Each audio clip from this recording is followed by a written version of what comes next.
You know, that coin in your pocket? Or those numbers you see in your bank app? Have you ever really stopped to think about what they are?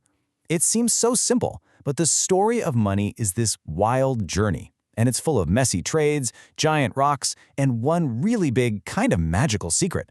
So let's figure out what money truly is. To help us on this adventure, let's meet our guide. This is Chan the Tiny Trader, and his story, just like the story of money itself, kicks off with a problem we can all understand. He wants something, and he can't get it. So Chan really wanted a chocolate bar. He heads down to the store and offers the shopkeeper his absolute favorite thing in the world, his red toy car. I mean, look at it. It's fast, it's shiny, it's way better than some old chocolate bar, right? Well, wrong. The shopkeeper just says, "I don't need a toy car, I need to buy milk for my cat." And right there, without even knowing it, Chan just stumbled upon the exact reason money had to be invented. To really get the solution, we gotta jump in a time machine and go way back. Back to a world with no coins, no cash. A world that ran on something you could call the messy cow trade. Okay, so this first system was called barter. And on paper, it sounds super simple. You have a cow, and you want some apples. All you have to do is find someone with apples and trade them your cow.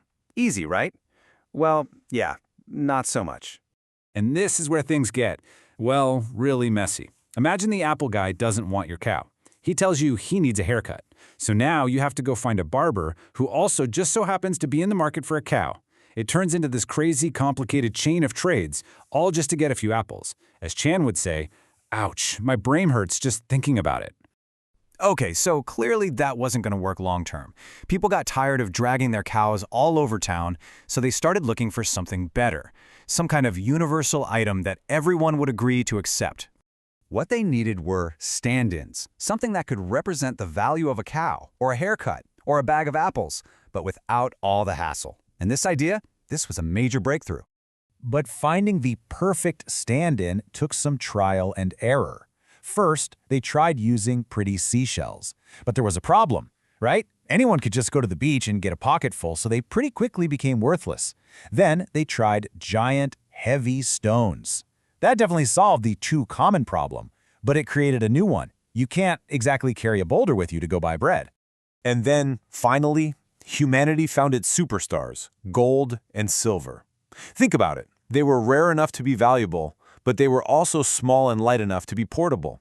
They didn't rot, and crucially, everyone just sort of agreed that they were worth something. So gold and silver were a huge step up, for sure. But, wouldn't you know it, they created a brand new problem. Carrying around a pouch full of shiny gold could make you a target. Yeah, walking around with all your wealth in a heavy bag was pretty risky. With pirates and robbers out there, everyone wanted your gold.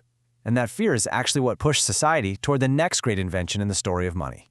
People started leaving their gold in a safe place, like a bank, and instead they carried around these paper notes. Each note was basically just a promise, a receipt that said, "Hey, I own this much gold." And when you really think about it, that's not all that different from today. We've just taken it one step further. Now, our money is usually invisible, just digital numbers on a screen, or, as Chan likes to call it, magic dust that flies through the air when we pay for things. All right, so we've gone from cows to shells to gold to paper, all the way to invisible numbers on a screen. What is the one thing, the one secret ingredient that connects all these different forms of money? And here it is. This is the big secret. Money isn't actually about the object itself. It's not the cow or the gold coin or the piece of paper that really matters. Money, in any form, is simply a token of trust. It all comes down to this one single powerful idea: trust.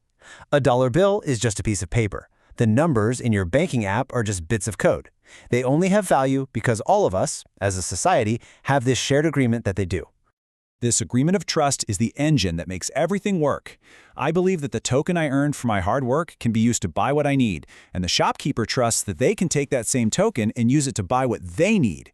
It's this giant, invisible chain of belief holding our entire economy together. And hey, best of all, it means no more taking a cow with you to the grocery store. So, at its heart, money is about trust. It's a tool we all invented to make life easier.